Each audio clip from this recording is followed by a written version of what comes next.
할렐루야! 학습 세례 입교 신청하신 고등부 친구 여러분 반갑습니다.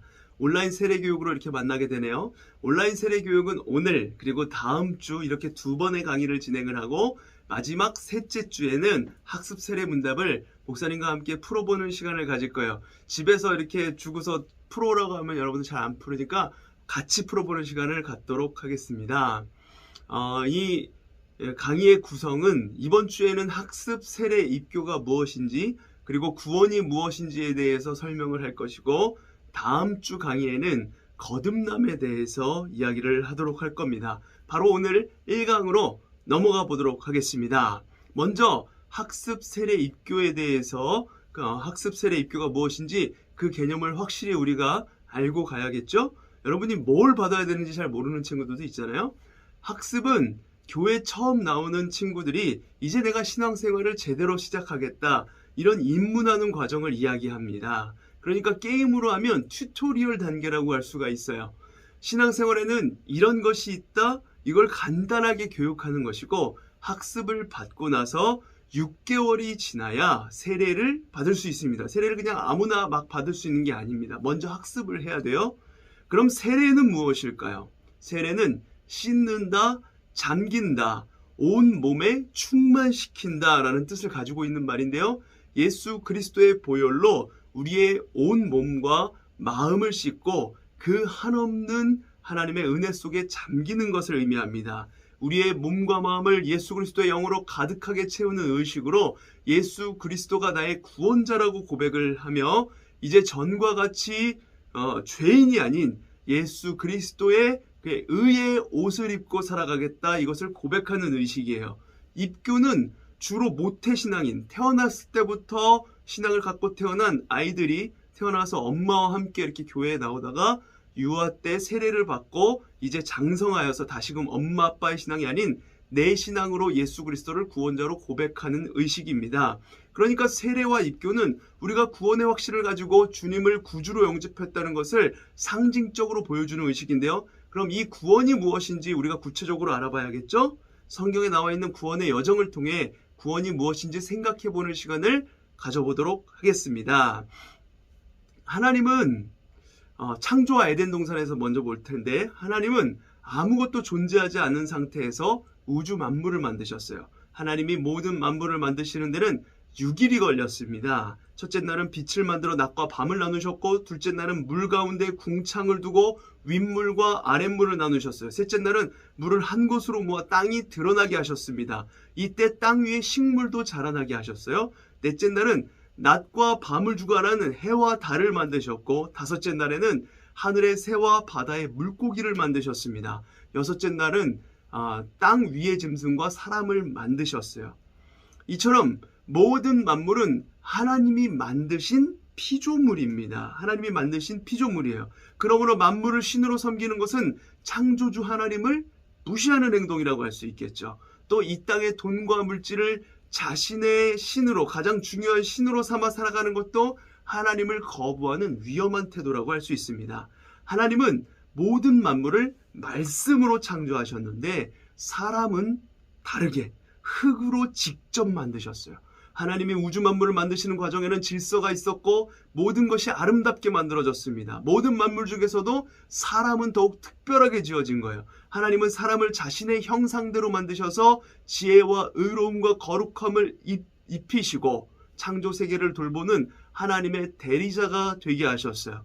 하나님은 모든 만물을 지으셨고 통치하고 계시며 만물 가운데 자신의 선하심을 나타내셨습니다. 하나님이 왕이시고 사람은 그의 피조물이에요. 그러므로 사람은 왕이신 하나님의 통치를 받아야 되는 것입니다.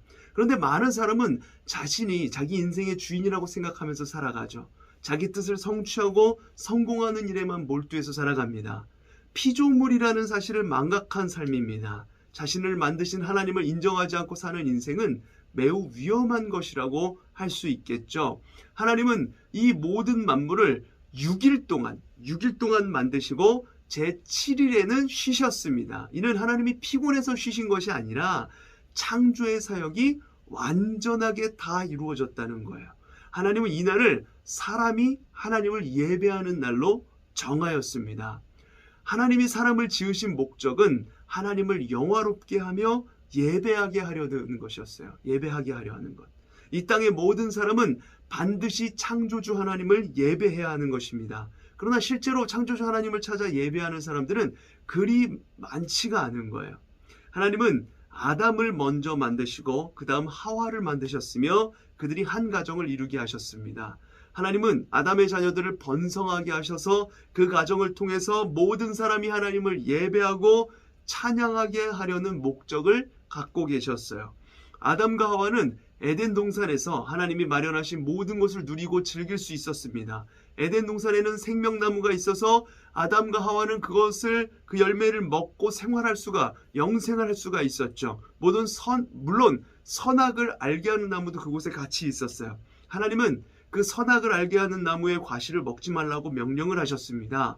그들이 창조주이신 하나님께 항상 순종해야 하는 피조물이라는 사실을 기억하게 하려는 것이었죠. 한편 하나님은 아담이 기꺼이 순종할 수 있도록 자유롭게 그것을 선택할 수 있는 자유의지를 주셨고 그와 함께 의로움, 거룩함, 지식을 아담에게 주셨어요. 아담과 하와는 하나님이 선악을 알게 하는 나무를 만드신 것에 대해 회의를 느끼거나 의심을 품지 않았습니다. 그 나무를 볼 때마다 하나님께 순종하는 것이 당연하다고 느꼈었죠. 하나님을 사랑하는 가운데 계명을 지켜야 한다는 그 열정이 생겼어요. 아담과 하와는 선악을 알게 하는 나무의 과실을 먹으면 반드시 죽을 것이라는 하나님의 경고도 이미 들었습니다. 그들은 살아계신 하나님의 말씀을 지키는 것이 얼마나 중요한지 알고 있었던 거예요. 하나님은 아담과 하와에게 자유의지와 함께 자유롭게 선택할 수 있는 그 의지와 함께 지혜, 거룩함, 의로움을 주셨기 때문에 스스로 자발적으로 순종하도록 하셨고 그렇게 순종하는 것이 어렵고 힘든 일도 아니었습니다. 아담과 하와는 하나님께 자발적으로 순종하였고 하나님이 주신 모든 것을 누리면서 하나님을 찬양했어요. 그런데 이제 타락과 인류의 모습에 대해서 나옵니다. 하나님은 모든 만물을 질서 있고 조화롭게 창조하셨어요. 특히 사람에게는 하나님을 대표해서 만물을 다스릴 수 있는 특권을 허락하셨습니다. 그러나 사람은 하나님의 계명을 어기고 죄를 짓게 됩니다. 하나님이 먹지 말라고 하신 선악을 알게 하는 나무, 선악과를 따먹었기 때문입니다. 선악과 열매를. 아담의 아내인 하와를 유혹한 것은 뱀의 모습으로 나타난 마귀였습니다. 마귀는 하와에게 하나님의 말씀을 부정하게 하고 교만한 마음을 부추겨서 하나님의 계명을 어기게 했어요. 하와는 선악과를 먹고 나서 남편 아담에게도 주어서 아담도 같은 죄에 빠지게 만들었습니다. 아담과 하와가 하나님의 계명을 어긴 것은 하나님의 통치를 받지 않겠다는 것과 다름이 없었습니다. 내가 나의 주인이 되어서 하나님과는 이제 관계없이 살아가겠다라는 선언이었던 거예요. 죄가 바로 이런 거예요. 아담과 하와가 하나님의 계명을 어김으로써 인류에게 죄와 죽음이 들어왔습니다. 아담의 죄는 모든 인류에게 똑같이 들어오게 된 거예요. 그 결과 사람은 태어나면서부터 죄 가운데 살아가게 되었어요. 사람에게 일어나는 모든 비참한 현상은 아담의 죄에서부터 시작된 것입니다. 하나님은 아담과 하와에게 계명을 어기면 반드시 죽는다라고 경고하셨어요. 그러나 그들이 계명을 어기고 죄를 지었을 때 하나님은 곧바로 심판하지 않으셨습니다. 오히려 죄를 짓고 부끄러워 숨어있는 그들을 찾아가셨어요. 그들의 죄를 낱낱이 드러내고 회개하게 하나님께 다시 돌이키게 하기 위해서였습니다. 더 나아가 죄를 지은 그들에게 하나님과 다시 화목할 수 있는 그 기회를 알려주시는 것이었어요. 죄를 범한 사람은 거룩하신 하나님께 나아갈 수 없기 때문입니다. 아담의 죄는 그에게 있는 하나님의 형상에 심한 손상을 입혔어요. 하나님의 형상으로 만들어진 인간에게 심한 손상이 왔습니다. 하나님이 그에게 주신 지식, 의로움, 거룩함 이것을 잃어버리고 말았어요. 사탄의 거짓말에 속아서 죄를 지은 후에 그는 죄의 종이 되었고 어둠의 세력에 지배를 받게 되었습니다. 아담과 하와는 죄를 지은 뒤에 수치심을 느끼는 가운데 하나님의 임재를, 하나님을 만나는 것을 두려워하게 되었어요. 자신들이 죄로 더럽혀져 있었기 때문에 거룩하신 하나님 앞에 나설기가 부끄러웠던 겁니다. 하나님이 그들의 죄를 책망하기 위해서 그들을 찾으셨을 때 두 사람은 숨어 있었죠. 아담은 죄를 지은 이후에 하나님을 피해서 어둠 속에 있는 것을 더 좋아하게 되었습니다. 아담이 죄를 지은 후에 그의 이해력은 어두워졌어요. 지혜가 사라진 거예요. 하나님의 선하심과 거룩하심을 지각하는 그 능력도 잃어버리게 되었으며 어리석은 일을 하게 되었어요. 진리보다는 거짓을 믿게 되었고 죄에 대해 경고음을 울려야 할 양심은 재기능을 하지 못하게 되었습니다. 자유의지는 죄의 노예가 되어서 죄의 유혹을 받으면 곧바로 죄를 위해 달려가게 되었어요. 그의 마음은 거룩한 것을 싫어하게 되었으며 더럽고 추악한 것들을 좋아하게 되었습니다. 이러한 아담의 원죄는 후손들에게, 우리들에게 그대로 전해져서 아담의 후손인 모든 인류가 바로 이 죄 가운데, 죄의 욕망 가운데 살게 되었습니다. 그래서 사람들은 더 이상 하나님을 찾지 않게 되었어요. 하나님의 계명을 지킬 수도 없지만 지키려는 마음조차 사라진 겁니다. 사람들은 더욱 비참하게 죄를 지으면서도 하나님을 두려워하지 않게 된 거예요. 사람들은 지금도 어두움에 갇힌 채 권세 잡은 마귀의 조종을 받아 계속해서 죄를 짓고 살아갑니다. 그들의 마음과 의지는 완전히 죄의 종이 되어서 스스로 죄에서 돌이켜 하나님께로 나아갈 수 없게 된 거예요. 사탄 역시 사람들이 하나님께로 나아갈 마음을 갖지 못하도록 계속 죄를 짓게 만들고 있습니다. 사람들의 죄는 더욱더 극악해졌고 정욕과 쾌락에 깊이 빠져들게 된 것입니다. 자, 6번째 챕터 그리스도에 대해서 보겠습니다. 하나님은 아담과 하와를 창조하실 때 그들에게 스스로 하나님을 예배하고 순종할 수 있는 자유의지를 주셨다라고 얘기했죠. 하나님은 그들이 자유의지를 가지고 하나님을 대적하여 죄를 지을 가능성, 이 사람들이 죄를 지을 것도 알고 계셨습니다. 따라서 하나님 아버지와 그리스도는 아담과 하와가 타락할 경우에 인류 가운데 택한 자들을 구원하시려는 방안을 이미 창세 전부터 가지고 계셨어요. 하나님 아버지와 그리스도는 택한 자들을 구원할 방법을 서로 약속하셨습니다. 하나님은 아담이 타락했을 때 즉시 여자의 후손인 그리스도를 약속해 주셨어요. 아담은 오직 그리스도를 통해서 사탄과 죄의 종에서 벗어나며 죄에서 건짐을 받을 수 있었습니다. 죄를 지은 아담은 하나님이 약속하신 그리스도께, 예수께 의지해서 하나님께로 나아갈 수 있었어요. 오직 그리스도를 통해서만 하나님과 화목할 수 있기 때문입니다. 구약시대 하나님은 사람들에게 죄가 무엇인지 분명히 깨달을 수 있도록 하나님의 말씀, 율법을 주셨습니다. 계명을 주셨어요. 율법을 어기는 것이 죄이고 하나님을 대적하는 것이라는 것을 알려주셨죠. 또한 의식법을 주셔서 반드시 죄를 용서받아야 하나님께 나아갈 수 있다는 것을 가르쳤습니다. 구약시대의 사람들은 죄를 지었을 때 항상 그것에 대해서 속죄하는 제사를 드려야 됐어요. 그래서 그들은 죄에 대한 영원한 제사를 갈망했습니다. 계속해서 예배드릴 때마다 양을 잡아가지고 거기에다가 죄를 전가시켜서 속죄를 했기 때문에 하나님은 그의 때가 찼을 때 약속하신 대로 그의 아들 그리스도를 이 땅에 보내주십니다.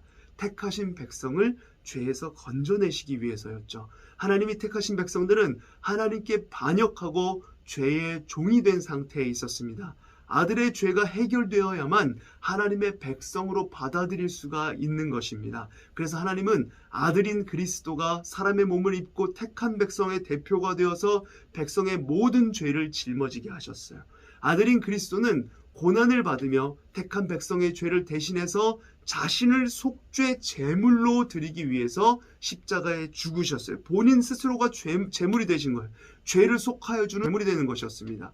그리스도의 죽음은 반드시 필요했어요. 하나님이 택한 백성들이 죄를 지어 저주를 받았고 그 저주를 하나님이 그리스도에게 대신 입히셨기 때문입니다. 그리스도가 흘리신 보혈은 택한 백성 우리의 모든 죄를 덮기에 충분했습니다. 그리스도는 십자가에 죽기까지 하나님 아버지께 순종하셨어요. 택하신 백성을 구원하시려는 하나님의 계획과 목적을 알고 있었기 때문입니다. 하나님이 그들과 맺으신 언약은 하나님이 그들의 하나님이 되시고 그들이 하나님의 백성이 되는 것이었어요. 그리스도는 자신의 목숨을 내어놓기까지 하나님 아버지께 순종하셨습니다. 하나님을 향한 완전한 순종으로 하나님의 의를 이루셨어요. 그리스도의 부활은 하나님이 그리스도의 순종을 받아주셨다는 증거입니다. 하나님은 그리스도를 믿는 자들에게 그리스도의 의를 전해주십니다. 즉 자신의 행위로 의로워질 수 없다는 것을 깨닫고 자신이 불의한 죄인이라는 것을 인정하며 의롭게 되기 위해서 그리스도를 믿는 자, 그리스도 예수 앞에 나오는 자들에게 그렇게 의의 옷을 입혀주시는 겁니다. 자, 7번째, 마지막 때에 일어날 일에 대해서 볼게요.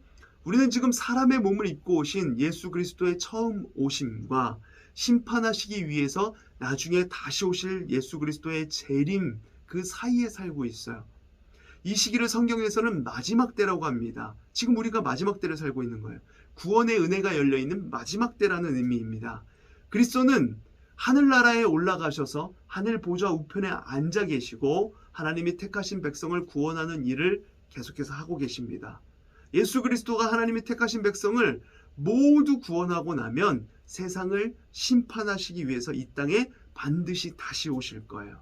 그리스도 예수께서 다시 오시기 전까지 그리스도인들은 이 세상에서 순례의 길을 가다가 죽음을 맞을 것입니다. 사람이 죽으면 몸과 영혼이 분리되어 몸은 땅에서 썩지만 영혼은 죽지 않습니다. 우리의 영혼은 하늘나라 천국에 이르게 됩니다. 그곳에서 그리스도의 영광을 보며 그를 찬양하게 될 거예요. 그리고 그리스도의 재림, 다시 오심을 기다리게 될 것입니다.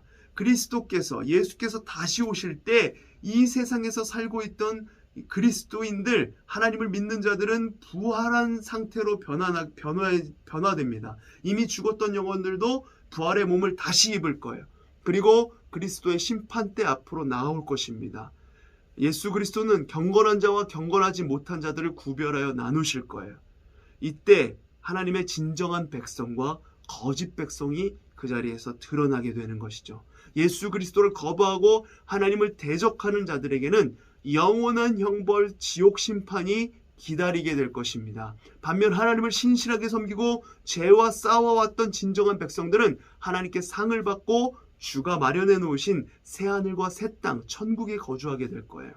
마지막 때의 심판에 대한 가르침은 경건한 삶을 살도록 우리들을 도전합니다. 무서운 형벌에 대한 두려움을 주는 것이 아니라 영원한 곳에 이를 때까지 우리를 돌보실 하나님의 은혜를 구하게 되는 것입니다. 또한 자신을 신뢰하지 않으며 겸손하게 합니다. 스스로를 신뢰하지 않고. 마지막 날에 그리스도의 심판대 앞에 설 때 모든 것이 드러날 것이기 때문입니다. 그래서 지금 하나님 앞에 정직하게 살려고 애쓰게 되며 사람들을 대할 때도 정직하고 의로운 삶을 추구하게 되는 것이죠. 오늘날 그리스도인들은 예수 그리스도의 2000년 전에 처음 오셨을 때 그리고 다시 오실 날 그 사이에 살고 있어요. 따라서 이 세상에서 나그네처럼 살아가는 것입니다. 이 땅에서 부자가 되고 명예를 얻는 삶이 아니라 영원한 세계를 추구하는 삶을 살아가는 것이죠. 세상에 대해서는 절제하며 만족하는 삶을, 하나님에 대해선 부요한 삶을 살아가는 것입니다. 이것이 바로 진정한 그리스도인의 삶입니다. 자, 오늘 강의는 여기까지입니다. 이해가 안 되는 부분은 여러 번 들어보시고 우리 쌤들이나 목사님에게 질문을 해주시길 바라요. 여러분 참 이 세례 강의를 15분 정도 시간 동안 한다는 게 참 쉽지 않아요. 듣는 사람들 입장에서도 이게 다 이해되지 않는 용어들도 많이 나올 건데 이해되지 않는 건 얼마든지 목사님이나 선생님들한테 물어보시길 바랍니다. 그리고 몇 번을 돌려보셔도 좋아요. 그리고 목사님이 지금 말을 되게 빨리 했는데 그거를 천천히 돌려봐도 이해하는 데 도움이 될 겁니다. 그러면 오늘 1강은 여기까지입니다. 자, 다음 주에 2강 거듭남으로 다시 돌아오도록 하겠습니다. 그럼 다음 주에 만나요.